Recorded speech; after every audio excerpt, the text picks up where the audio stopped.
There once was a mountain made of bare stone.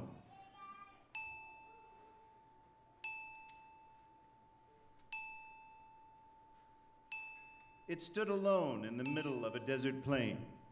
No plant grew on its hard slopes, nor could any animal, bird, or insect live there. The sun warmed the mountain and the wind chilled it, but the only touch the mountain knew was the touch of rain or snow. There was nothing more to feel.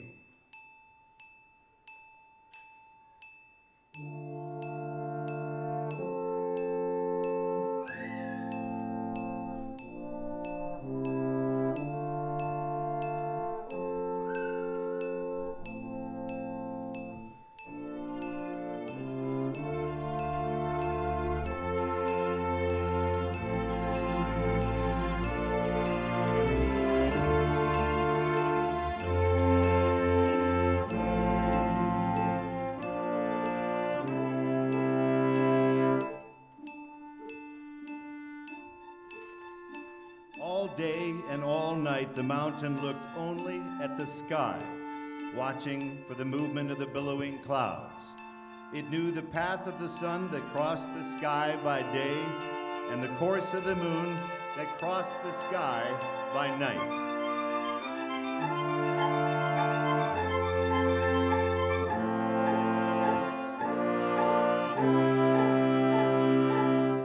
On clear nights, it watched the slow wheeling of the far-off stars.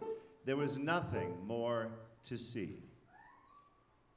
But then one day, a small bird appeared.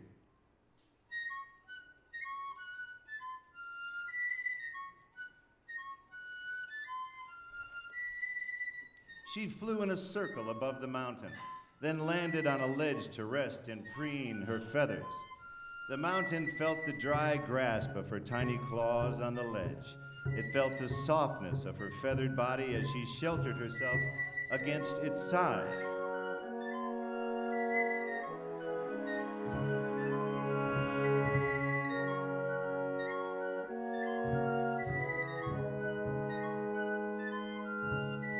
The mountain was amazed, for nothing like this had ever come to it from the sky before. "Who are you?" the mountain asked. "What is your name?" "I am a bird," replied the other. "My name is Joy, and I come from distant lands where everything is green. Every spring I fly high into the air, looking for the best place to build my nest and raise my children. As soon as I have rested, I must continue my search."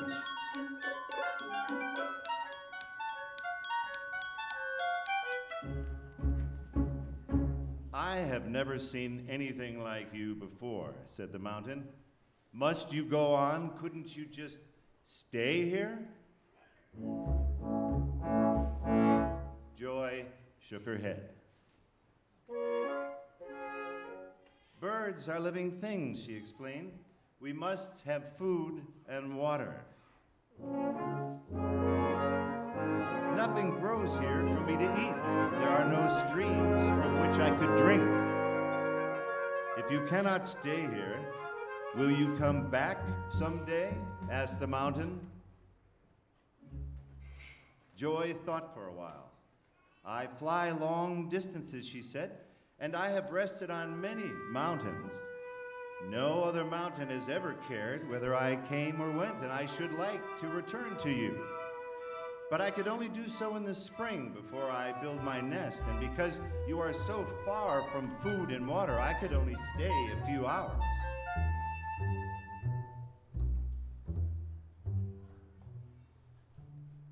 "I have never seen anything like you before," repeated the mountain.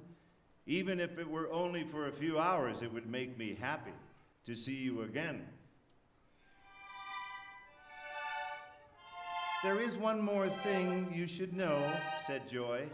"Mountains last forever, but birds do not. Even if I were to visit you every spring of my life, there might only be a few visits because birds do not live very many years." It will be very sad when your visits stop, said the mountain. But it would be even sadder if you fly away now and never return.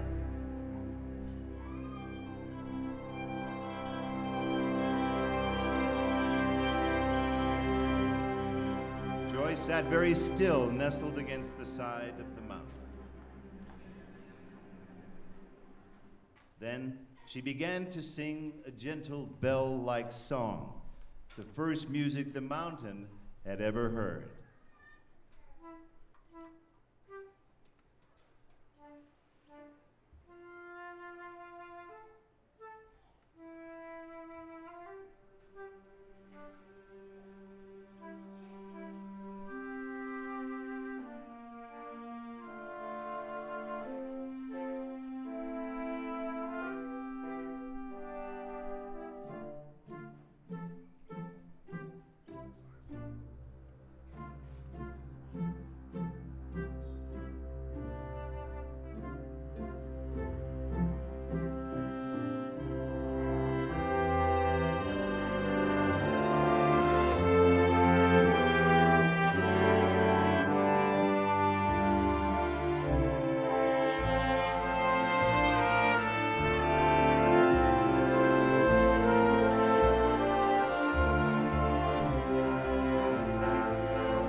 When she had finished her song, she said, "Because no mountain has ever before cared whether I came or went, I will make you a promise.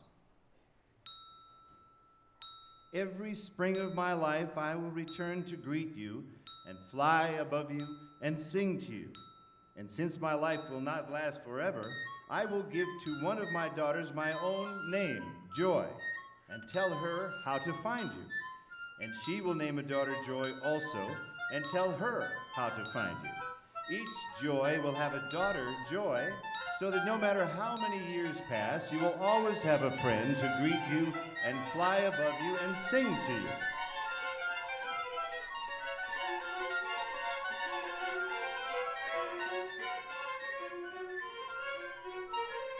The mountain was both happy and sad.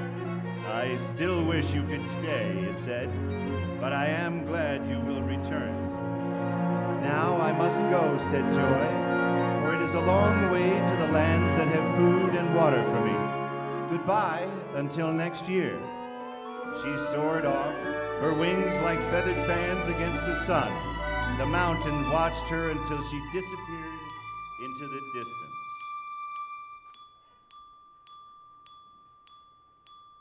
Year after year, when every spring came, a small bird flew to the mountain singing, "I am Joy, and I have come to greet you." And for a few hours the bird would fly above the mountain or nestle against its side singing. And at the end of each visit, the mountain always asked, "Isn't there some way you could stay?" And Joy always answered, "No, but I will return next year." Each year, the mountain looked forward more and more to Joy's visit. Each year, it grew harder and harder to watch her go. 99 springs came and went in this way. On the 100th spring, when it was time for Joy to leave, the mountain asked once more, "Isn't there some way you could stay?" Joy answered as she always did, "No, but I will return next year." The mountain watched as she disappeared into the sky, and suddenly its heart broke.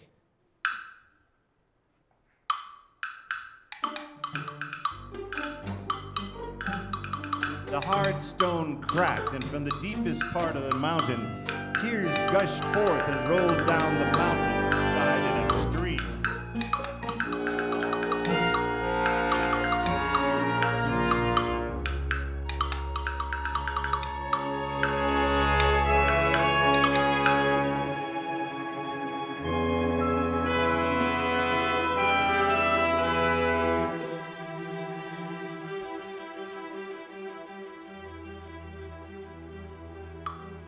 The next spring, a small bird appeared, singing, "I am Joy, and I have come to greet you." This time the mountain did not reply. It only wept, thinking of how soon she would have to leave, and of all the long months before she would come again. Joy rested on her ledge and looked at the stream of tears. Then she flew above the mountain and sang as she always had. When it was time for her to go, the mountain still wept. "I will return next year," said Joy softly, and she flew away. When the next spring came, Joy returned, carrying in her beak a small seed.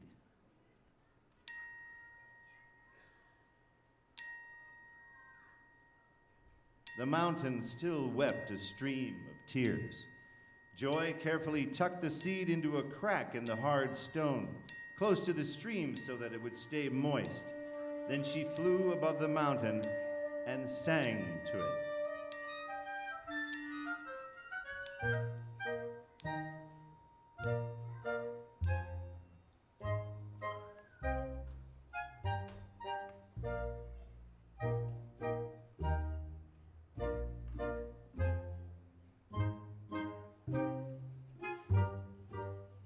Seeing that the mountain was still unable to speak, she flew away once more.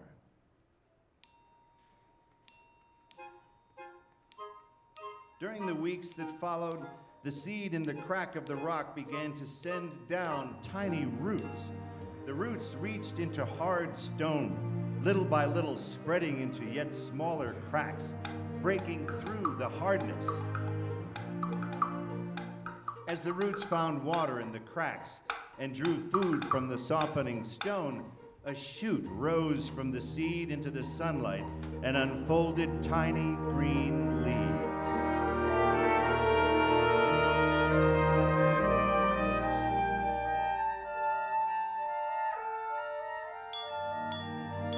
The mountain, however, was still deep in sorrow, blind with tears. It did not notice a plant so small. The next spring, Joy brought another seed, and the spring after that, another. She placed each one in a protected place near the stream of tears and sang to the mountain, but the mountain only wept. Years passed in this way, the roots of the new plants softening the stone near the stream of tears.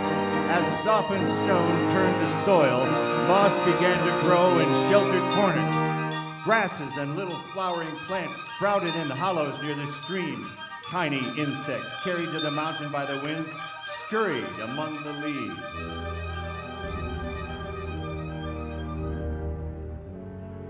Meanwhile, the roots of the very first seed went deeper and deeper into the heart of the mountain. Above the ground, what had started as a tiny shoot was growing into the trunk of a young tree, its branches holding green leaves out to the sun. At last, the mountain felt the roots reaching down like gentle fingers, filling and healing the cracks in its heart.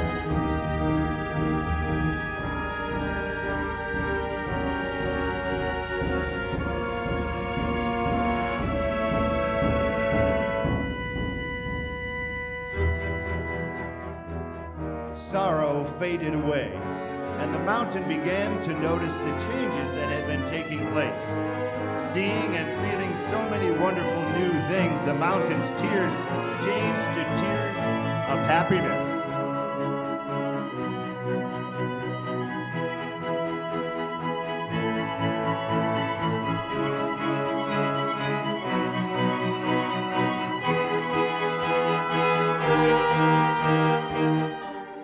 Each year, Joy returned, bringing another seed.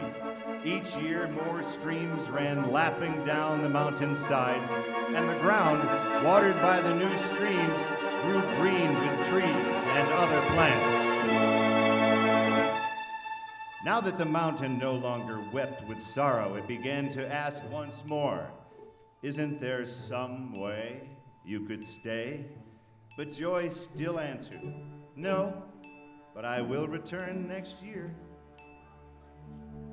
More years passed, and the streams carried life far out into the plains surrounding the mountain, until finally, as far as the mountain could see, everything was green. From lands beyond the plain, small animals began to come to the mountain. Watching these living things find food and shelter on its slopes, the mountain suddenly felt a surge of hope. Opening its deepest heart to the roots of the trees, it offered them all of its strength. The trees stretched their branches yet higher toward the sky, and hope ran like a song from the heart of the mountain into every tree leaf. And sure enough, when the next spring came, Joy flew to the mountain carrying not a seed, but a slender twig. Straight to the tallest tree on the mountain she flew, to the tree that had grown from the very first seed.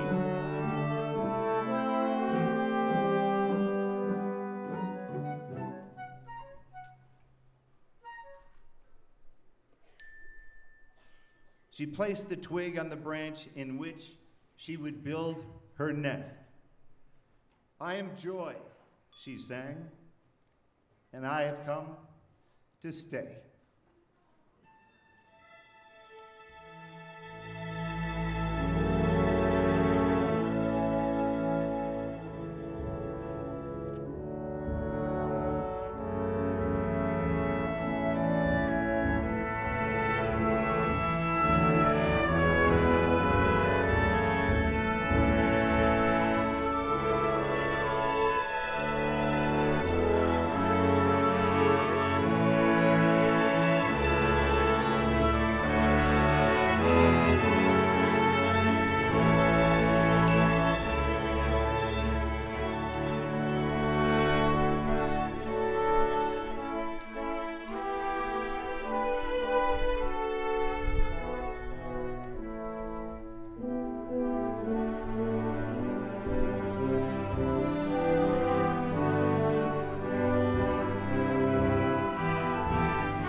Bruce Campbell!